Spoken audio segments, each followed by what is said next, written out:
Friends, இன்னைக்கு climate பார்த்தோன்னா evening செம்ம சில்லுன்னு இருந்துச்சு. சரி கிறிஸ்பியாக ஏதாவது சாப்பிடலான்னு ஃப்ரீசரை திறந்து பார்த்தா பேபி கார்ன் பேக்கெட் புதுசாக அப்படியே இருந்துச்சு.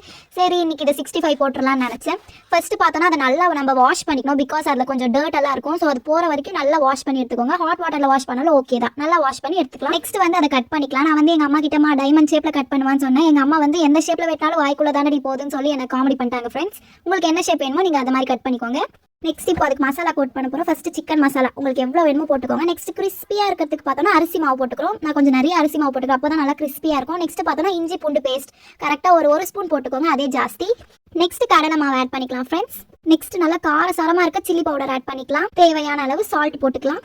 இந்த ஸ்டெப் பார்த்தோன்னா ஆப்ஷனல். உங்ககிட்ட லெமன் இருந்துச்சுன்னா அதோட ஜூஸ் கொஞ்சம் புளிஞ்சு விட்டுக்கோங்க. நெக்ஸ்ட் நம்ம ஆட் பண்ண மசாலால ஒரு பேட்டர் கன்சிஸ்டன்சிக்கு வரணும். கொஞ்சம் கொஞ்சமாக தண்ணி விட்டு மிக்ஸ் பண்ணிக்கோங்க. இப்போ நம்ம கியூட்டான பேபி கார்ன்ஸை பார்த்தோன்னா அந்த பேட்டர்ல போட்டுக்கலாம். பிளேட் மூடி விட்டு ஒரு 5 மினிட்ஸ் மேரினேட் பண்ணி விட்டுருங்க. ஃபைனல் ஸ்டெப்புக்கு வந்துட்டு நல்லா சூடான எண்ணெயில அந்த பேபி கார்ன்ஸை பொன்னிறமா வறுத்து எடுத்தா முடிஞ்சு. 65 போட பார்த்தோன்னா கொஞ்சம் எண்ணெய் வீட்டில் இருந்தாலே போதும், சூப்பராக போட்டு எடுத்துடலாம். இல்லையே கிறிஸ்பியா உள்ள சாஃப்டா சாப்பிடவே செம்ம யம்மியா இருந்துச்சு. கன்ஃபார்ம் இது உங்க வீட்டில் ட்ரை பண்ணுங்க. நெக்ஸ்ட் வீடியோவில் பார்க்கலாம். சப்ஸ்கிரைப் பண்ணிக்கோங்க. பாய்.